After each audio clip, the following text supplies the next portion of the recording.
Hey Molly Brand students, Mrs. R here coming to you live from my kitchen. I'm missing you guys a whole bunch, so I thought I would make this video for you of me making a recipe that you guys can try at home with your family. First of all, the most important thing to do is check in with your parents or an adult in the house to make sure it's okay to use the stove, because for this recipe, we're using the stove. So make sure you check in with an adult first.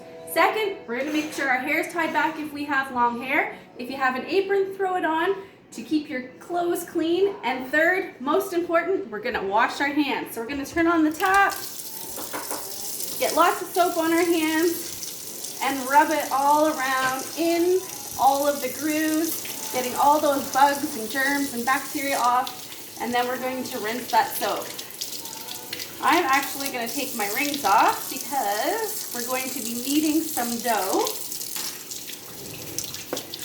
Once your hands are all rinsed, turn off your tap to save water, and then we can get cooking.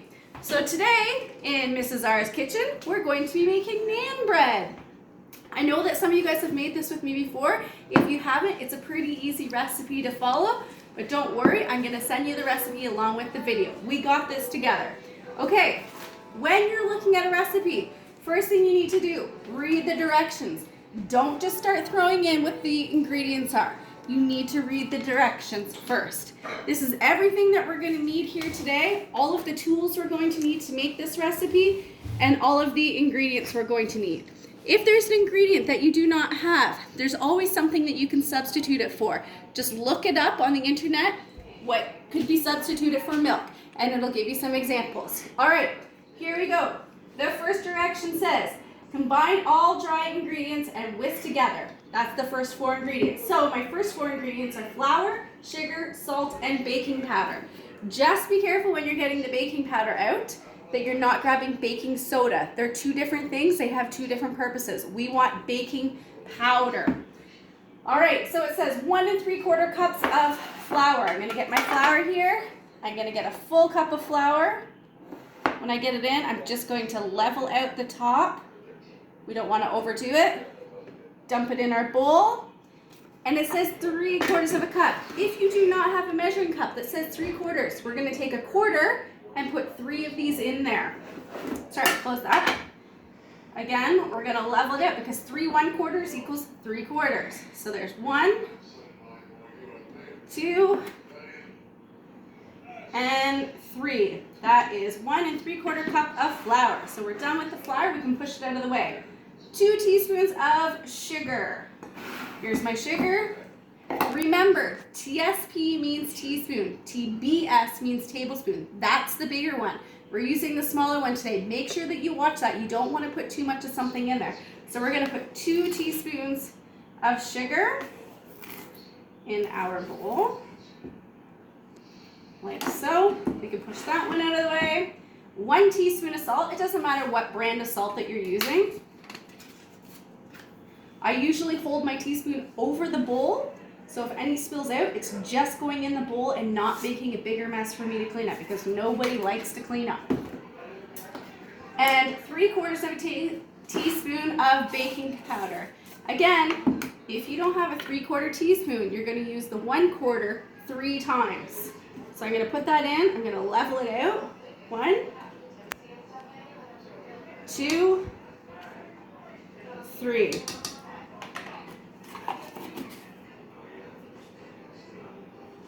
Sorry, I got a little something on my hand there. We can put the baking powder out of the way. And now it says, combine all dry ingredients, whisk together. So I'm going to whisk those up, mixing them here in my bowl, just like that.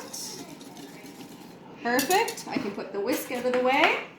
And it says create a well in the middle of the bowl. So a well is a hole. We're just going to put a little hole there in the middle of the bowl. Hopefully you guys can see that. It's not really that big of a deal if you don't. And then we're going to add the oil and the milk. So for the milk, it says 3/4 of a cup of milk. So we're going to use 3 1/4. 1, 2, 3. And we need oil. Again, it doesn't matter what kind of oil you use. If you have canola oil, sunflower oil, vegetable oil, Whatever you have, that's what you can use. I'm just using good old olive oil. Again, I'm holding my teaspoon above the bowl, so if anything spills, it's going in the bowl. 1, 2 teaspoons of oil. Perfect. Put my oil back, and there we go. So now, I'm just gonna grab a fork.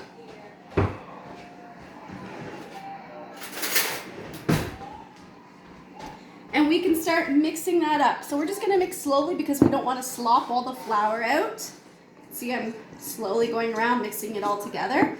What we're hoping for is a nice elasticy dough. You may or may not need to add a little bit more flour because it might be a little too sticky. We don't want sticky, we want to be able to touch it with our hands without it sticking to our hands. So when you have most of it mixed, you're going to take a little bit of flour again, put a little bit on your surface so it doesn't stick.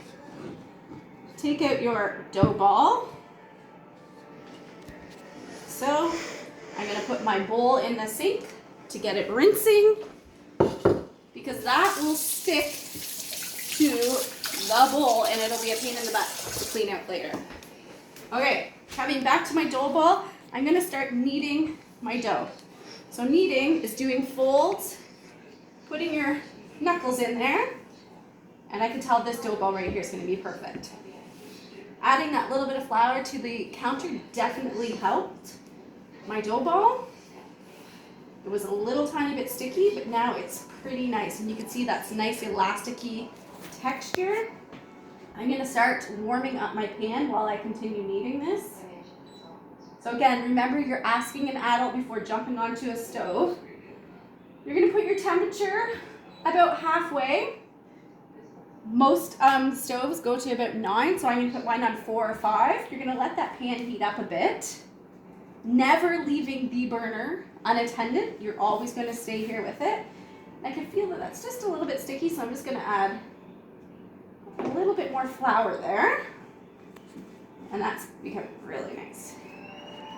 So you want to knead your dough for about 5 minutes. Makes it really nice. Just like so. All right. Once your dough is kneaded, you're going to take it and you're going to let it rest for 5 minutes.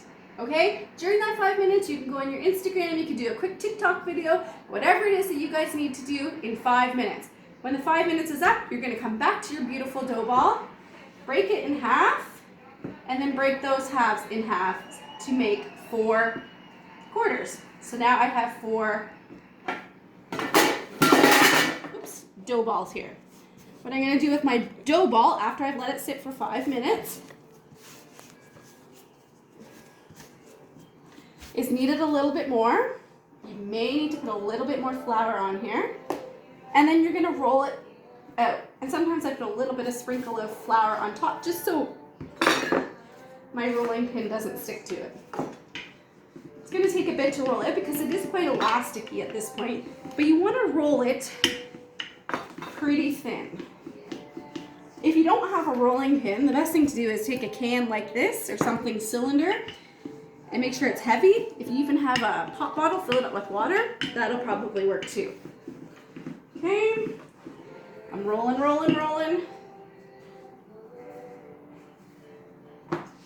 Just gonna stretch it a little bit more.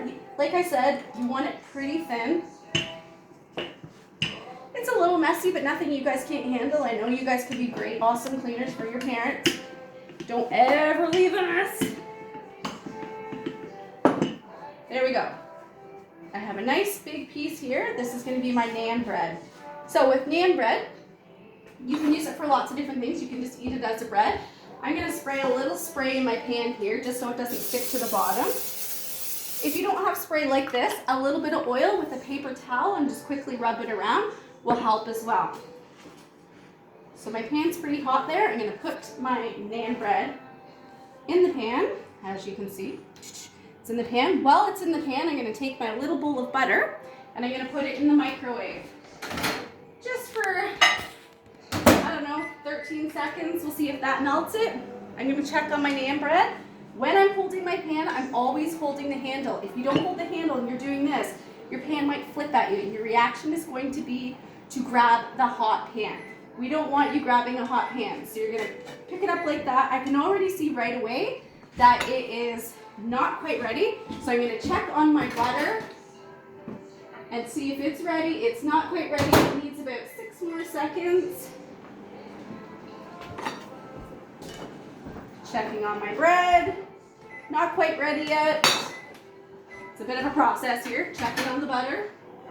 Getting my calories in, walking back and forth. So I have my butter. While that's cooking, what I'm going to do is I'm going to take a little basting brush. If you don't have a basting brush, again, not a big deal. I'm going to give that a little stir. And then we're going to put a little bit of garlic in here. We're going to make a little garlic butter to put on our naan bread. Like I said, you don't need to put the garlic butter on your naan bread. If you just want to eat your naan bread plain, that's fine. It's really nice with a nice curry dish, so it can sop up some of that curry juice. Put a little bit garlic in there. Really, the garlic is how much you like. And you guys know I love my garlic, so I always put lots of garlic in it.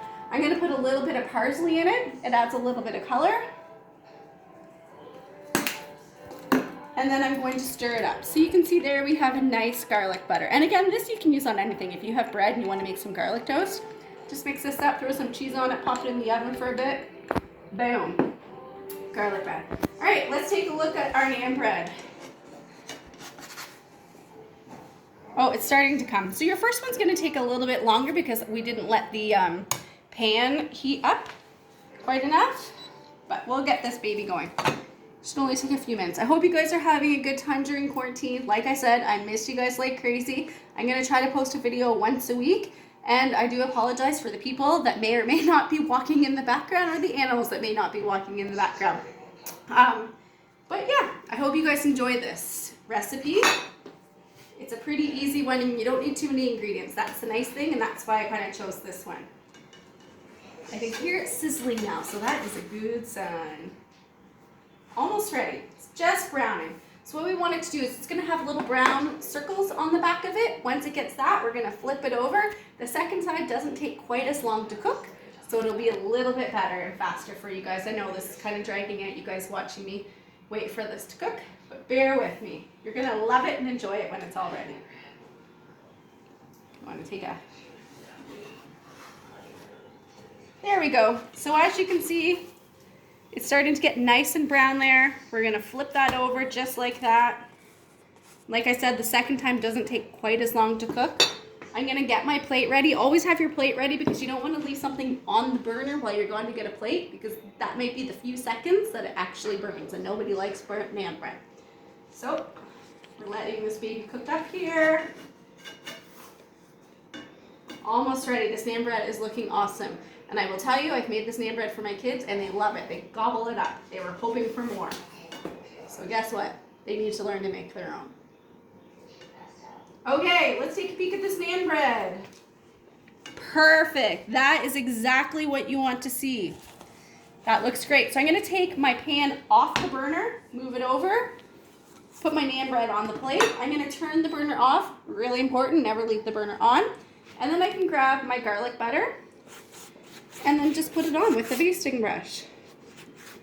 If you don't have a basting brush, like I said, you can just use anything that you have. A spoon, the back of a spoon will work perfectly fine. If you want to know where I got the basting brush, they just sell them at the dollar store.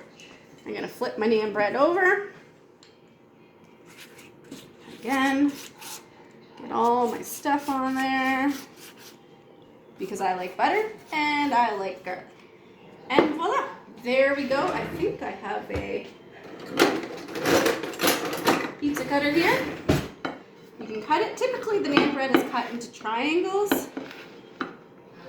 It really doesn't matter. If you just want to rip it, go for it. And then you take a taste. Perfect. I really hope you guys enjoyed my video.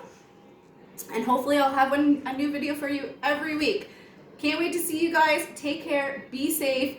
Make sure you're staying at home. Talk to you soon.